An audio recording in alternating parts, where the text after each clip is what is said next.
How about that? Asking the architect to draw the chords from the lamps. That's something else. Oh, boy.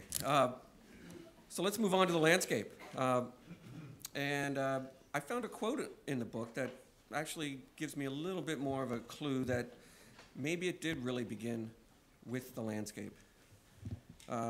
Towards the end of the book, he writes, "Even as a young boy, I had always had a small garden of my own. At the beginning of my second summer on the farm," and I'll just stop there to tell one anecdote. He spent, I think it was 6 summers, working on a farm as a summer job in New Jersey. At the beginning of my second summer on the farm, I asked for a row in the garden so that I could raise flowers as an entertainment at the end of the day. My garden flourished, and I won many first prizes for flower arrangements and horticultural at the Sussex County Farm and Horse Show in Branchville, to the dismay of the ladies from Newton, New Jersey, who resented the young man now competing with them. My garden is my ultimate creative endeavor, the result of many years of visual experience. It is a place where I can be thrilled and surprised. After years of helping others realize the rewards of art, I've been able to create my own work of art. And with that, I will hand the mic over to Dick Lighty.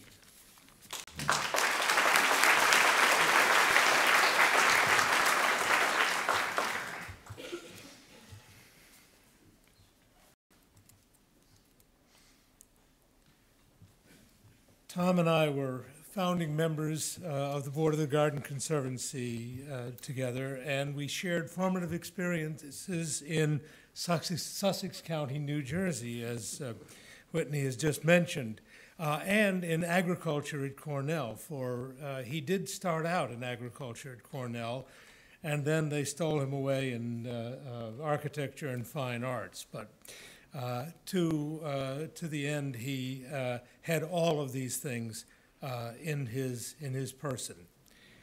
We shared as well as love of gardens, the subject to which our conversation would almost always turn during lulls in meetings, on walks in the gardens, in any garden, or over food and drink.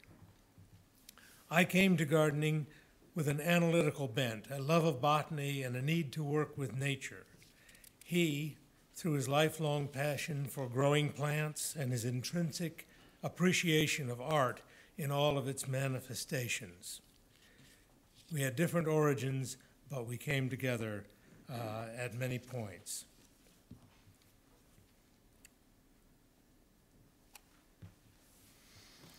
Very early in our friendship, I realized that he saw gardens in a way that I did not. And on walks in his garden, my eyes were opened to things that I had not been aware of. I approached gardens as pleasingly arranged collections of elements, plants, stone, water, artifacts, and earth. Elements whose attributes work together to create interest and beauty. He saw the patterns and the processes among those elements, the importance of the space separating objects, the need for consonance of scale among them, and the importance of subtle modulation of the attributes. The form and grain of the stone, the texture and the surface characteristics of plants' leaves, and the way the fineness of one element acts as a foil for the firmness of another. In short, he saw the whole that transcends the sum of its parts. Through our conversations in his garden and elsewhere, I also became aware of his satisfying struggle to apply the aesthetic principles from the visual arts in a way that few garden makers have. In a revealing paragraph, he says, "As the garden evolved, I realized for the first time in my life that in looking at nature, I am contemplating the same concepts that I celebrate in art. The landscape I finally developed is my ultimate creative endeavor." Tom was one of the few gardeners who understood, and I believe shared, my view of gardening as a fine art. I don't recall his ever using those words in a garden context, but I would argue that his creation epitomizes my presumption. If by fine art we mean art made solely for beauty, then certainly a garden such as his would fit that definition. If by fine art we also include a requirement for highly developed technique and skill, then gardening must, at the level he realized, be among the highest and most difficult of the fine arts.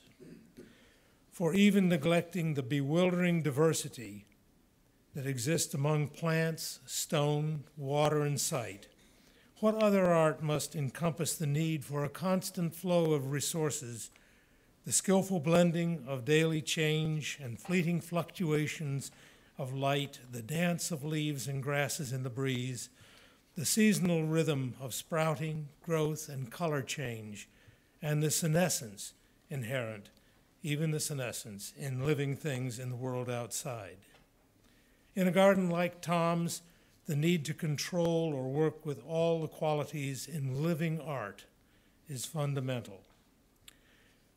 The traditional arts, painting and sculpture and architecture, sometimes called the space arts, certainly draw from the endless diversity of shapes and textures that can be seen and imagined.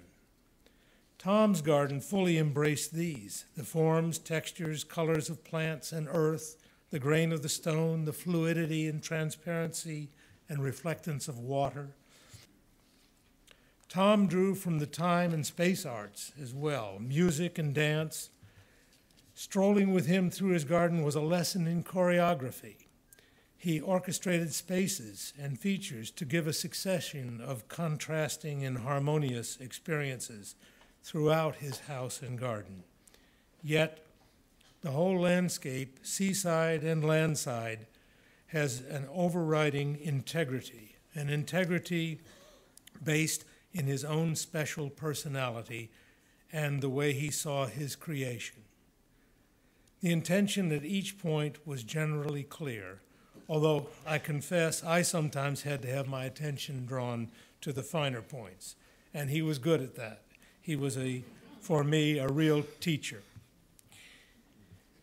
I venture that all of the terms used in describing music find their garden counterparts somewhere in Tom's garden.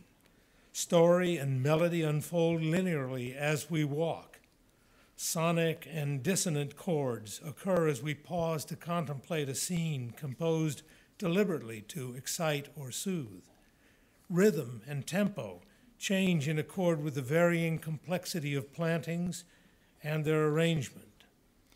One even feels weak and strong beats, interruptions, he called them, where he deliberately set up an approach to particular compositions which pleased him. In a singular vision, Tom walks with us through the house, guides us among his art, and strolls with us in his garden. His repeated references to the place as he found it and to the integration of all its parts as he shaped it. It is the kind of book I would have expected Tom to write, showing pride in getting it right, but no hubris. Humility in acknowledging missteps along the way, and joy in his creation of a total experience that satisfied the artist, the director, and the gardener within him. Unlike some in the art world who, when looking briefly into the garden, retreat to the safer art forms, Tom, with his characteristic exuberance, took on the process of assembling and guiding its myriad elements to produce a superb example of this most complex of art forms. Historically, there have been few Rembrandts, Caravaggios, or Van Goghs in the gardening world, but a few have strived seriously to imagine, create, and refine their fine gardens and master the techniques and skills to bring them into being. Tom Armstrong was one of these. I celebrate our friendship because he, better than anyone I know, saw the garden as art and could convey this to one as unschooled in art as I. How fortunate that he has preserved his ultimate creative effort in this very special book, one that will be important to all those who aspire to make artful gardens, and one in which they will find uncommon inspiration, guidance, and wisdom.